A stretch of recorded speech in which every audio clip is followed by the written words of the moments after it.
Hi everyone, this is Rob from the Geek Show Podcast Network. We're here at Sunnycon 2018 with the wonderful, the amazing Caitlin Glass. Hi. How are you? I'm great, thank you. So, you are a voice actor, a very well-known voice actor. So, how did you get into voice acting? I got my start in voice acting in 2004. I was about to finish my degree in theater, and Funimation is a studio based in the area I went to school. Okay. So I ended up with a tour of the studio because of a friend who worked there. And on that tour, I met a director who had me audition on the spot, and that's how I started working. Wow. So what was the first show you actually worked on then? It was called Case Closed, or Detective Conan in Japan. Yeah. Yes, I know it better as Detective Conan. Wow, that's a hell of a show to start on.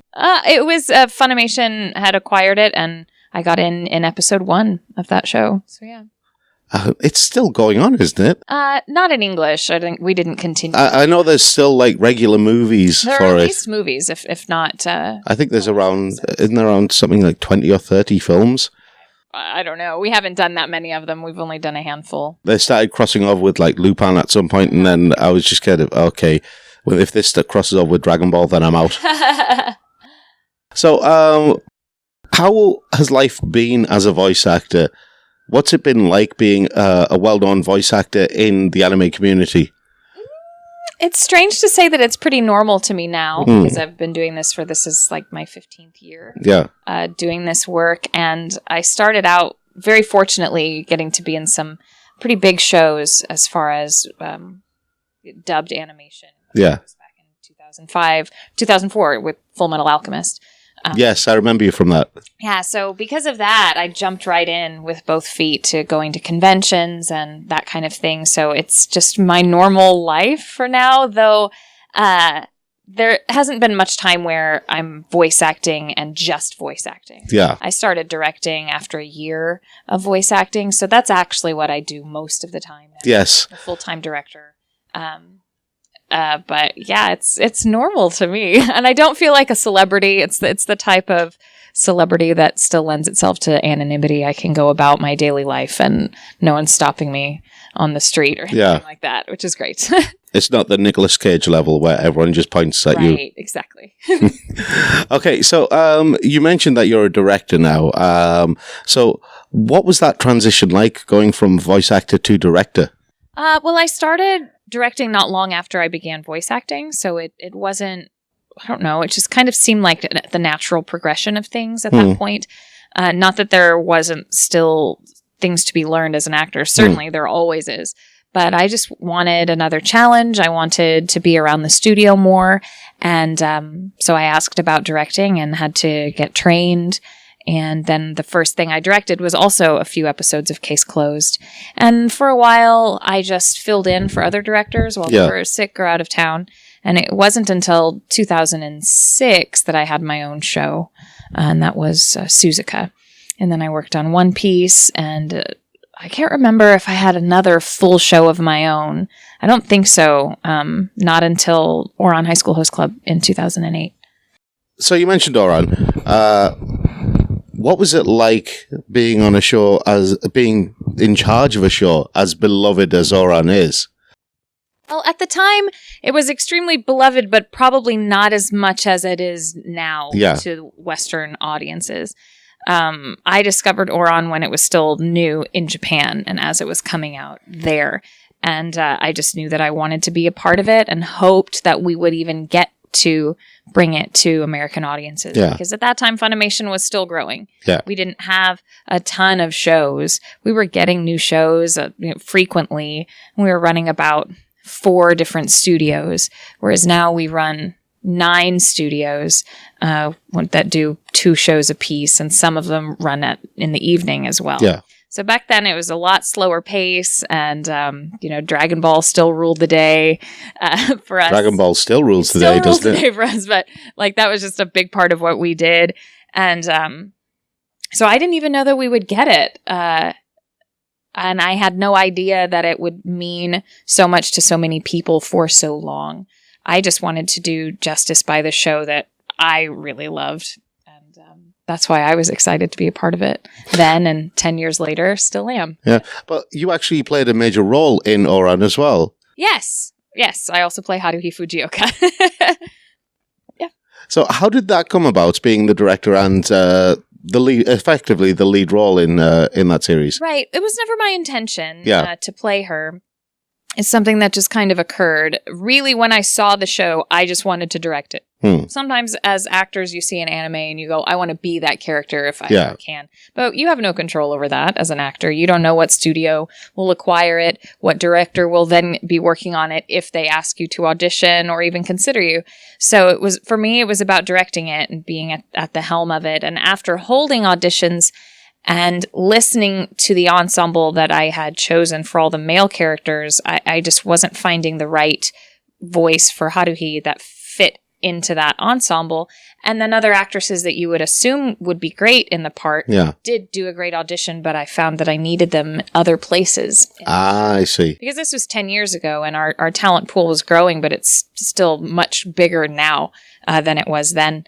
So I thought maybe I could give it a try. So I laid down an audition like everyone else and listened to the sound of that ensemble, and I thought that it was good.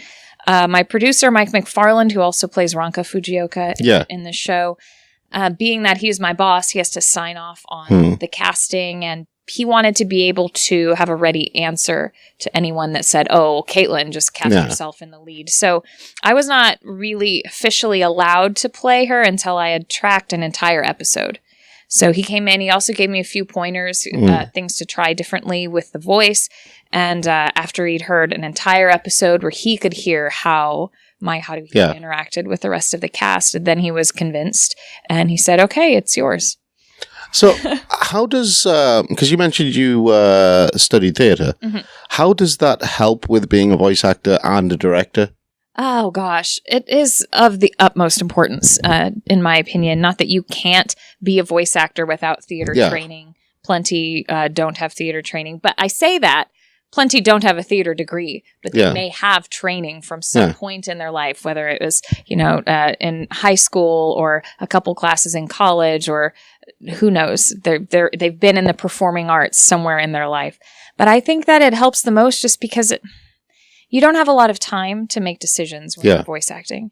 And in the theater, you're trained, especially with improv training, to just go like with your gut instincts and choose and decide, like make a choice. That's what acting is. It's choosing. Yeah. So, and you have so much that's already given to you. You have the animation. You get to see the story. You get to hear the Japanese performance. So it's the practice of interpreting all of those things, making a choice, and immediately acting upon that choice. That's important. And then also being able to take a direction and change whatever you just did based on what the director tells you and go for it. And I find as a director that actors without that foundation, it takes a bit more work to get them to the place where you need them to be. There's a certain vocabulary you can use with theater actors that they'll understand how to give you what it is you're looking for. And those that came from any different background, or they have a nice voice and like anime and want to try voice acting, and maybe because of their knowledge of the medium, they do fine and they have a good voice. Yeah. When it gets into the nitty gritty of some of the heavier character work, it's going to take some more work on my part as a director to get the performance that I need. I see. I mean, back at the first Sunnycon, Chris Abbott was here, and we were talking to him about it, and we asked him a very similar question. How do you train to be a voice actor? How do you become successful as a voice actor? And he said, do what you're doing. Basically, do radio, do speaking parts, do podcasting, things like that, because it gets you speaking in front of a microphone. If you're having fun with it, you may play characters, things like that, which is very similar to what you said, except without the formal training. Yeah, because he didn't actually, Chris Abbott of all people, didn't really come from a theater background. Yeah. Training. Yeah. And that helps teach you how to inhabit a character. And he's just he's a special case. I think he's always, since childhood, had a fascination with sound. And that he runs his own studio, does sound design of his own. So for him, it's different, but he has a different type of artistic mind. And I certainly consider him among the well-trained folk that I can work hard with on difficult stuff. Yeah. when we were speaking to Jeremy earlier, she said that all of the voice actors at Funimation are like a family, and she's kind of like the baby of the family, and Chris Abbott is kind of the crazy uncle who's just over there. So where would you fit in with the Funimation family? I think I'm like a mom. Yeah, definitely. And that I'm always planning stuff, and I want to make good memories. You know, the moms are always obsessed about having the perfect big family meal and making sure everybody's there. All the photos on the wall and everything like that. Yeah. Yeah. My studio is covered in artwork from fans and things that commemorate the shows that we've all worked on together. Yeah. I like to plan events and cast parties and things like that. So, yeah. Okay, right. So one final question then. I noticed you're wearing an England top. I am. So are you a massive England fan, or? I'm a football fan. A football fan in general. We watch a lot of football. We lived in Spain. We lived in Spain when they won the World Cup. So we're definitely Spain fans. But you're when in Rome, but not Rome, because they're not even in the cup this year. No, they're not. Italy is not. We can't support our home country because they're not in it this year either. And we realized we're going to be in England during the World Cup. Well, we have to represent. So this is great. Fantastic. Yeah. 6-0. I know. No, 6-1. 6-1 it was, sorry. Yeah, it is 6-1. And we watch a lot of Premier League at home, so it's great to see players that, you know, we see them during the year playing for their club teams, and to see a lot of them. I'm actually quite surprised to hear you call it football, because in America they do call it soccer a lot. They call it soccer. Yeah, but again, it's that Spanish background. So, yeah. Fantastic. Okay, thank you so much for talking to us today, Caitlin. It's been an absolute pleasure. Yeah. Thank you. Take care.